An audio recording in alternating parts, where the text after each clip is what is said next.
आज की कहानी है दूज का चांद। ये तो हम सभी जानते हैं कि बीरबल बहुत चतुर, बुद्धिमान और हाजिर जवाब थे।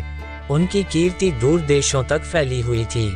एक दिन की बात है, ईरान के बादशाह ने जब बीरबल के चातुर्य बुद्धि की तारीफ सुनी तो उसने राजा अकबर के पास संदेश भिजवाया कि आपके वजीर बीरबल को कुछ दिन के लिए मेरे दरबार में भेजने की कृपा करेंगे तो मैं आपका आभारी रहूंगा। अकबर ने बहुत कीमती वस्त्र आभूषणों की भेंट के साथ बीरबल को ईरान के लिए रवाना किया। ईरान की सीमा पर बीरबल का भव्य स्वागत किया गया। दूसरे दिन जब बीरबल बादशाह के दरबार में पहुंचा तो ईरान के बादशाह ने भी बीरबल का स्वागत किया और अकबर के द्वारा भेजे गए उपहार के लिए धन्यवाद और कृतज्ञता प्रकट की।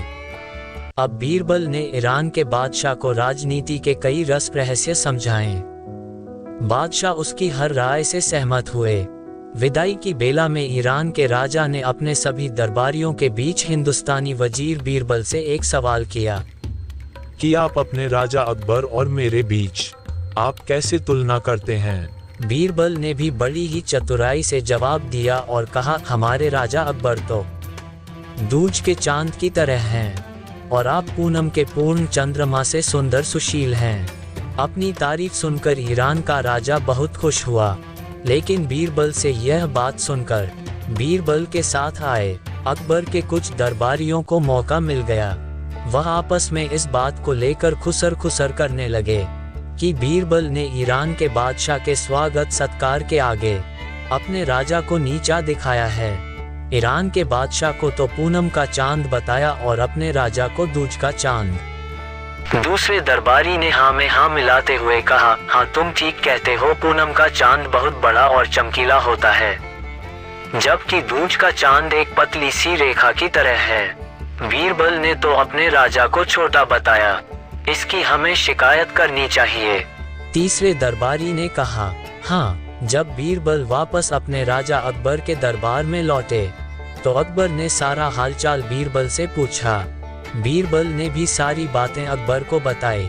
बीरबल की बातें सुनकर अकबर बोला, आपने हमारे दरबार की शोभा ईरान तक फैलाई है। बीरबल, इसकी हमें बहुत खुशी है। तभी बीरबल के साथ गए दरबारियों ने पूनम के चांद और दूज के चांद वाली बात भी अकबर को बताई। ये बात सुनकर अकबर बीरबल से काफी नाराज हो गए। दूसरे दिन दरबार में अकबर ने बीरबल से पूछा, आपने मेरी तुलना पूनम के चांद से क्यों नहीं की बीरबल? आपने हमारा अपमान ईरान के राजा के सामने किया है, ये बात सही है कि नहीं? अब बीरबल को सारा माजरा समझ में आ गया। वह बोला, हुजूर, आप दूज के चांद की तरह हमेशा अपने पराक्रम, कीर्ति और साम्राज्य को दिन दूना रात चौगुन बढ़ा रहे हैं, इसलिए मैंने आपकी प्रशंसा में आपको दूज के चांद की उपाधि दी। ईरान के बादशाह को पूनम का चांद इसलिए कहा क्योंकि महाराज, पूनम का चांद हर रोज घट जाता है, सिमटता जाता है। अमावस की रात तो वह बिल्कुल ही नहीं निकलता। आपको दूज का चांद बताकर मैंने अपने राजा की महानता का बखान किया है। दूज का चांद सबको प्रिय होता है महाराज, सभी उसके दर्शन करते हैं। पूनम का चांद तो एक दिन चमकता है और दूज का चांद पूरे पखवाड़े तक चमकता है। आप खुद फैसला करें कि दूज का चांद ज्येष्ठ है या पूनम का। तभी अकबर ने कहा, हाँ बीरबल, हाँ दूज का चांद ज्यादा श्रेष्ठ है। और अपने बीरबल की बात सुनकर राजा अकबर खुश हुआ। उसने चुगलखोरों की जमकर खबर ली। अकबर ने बीरबल को और इनाम देकर सम्मानित किया। तो दोस्तों, चैनल को लाइक और सब्सक्राइब जरूर करें। धन्यवाद।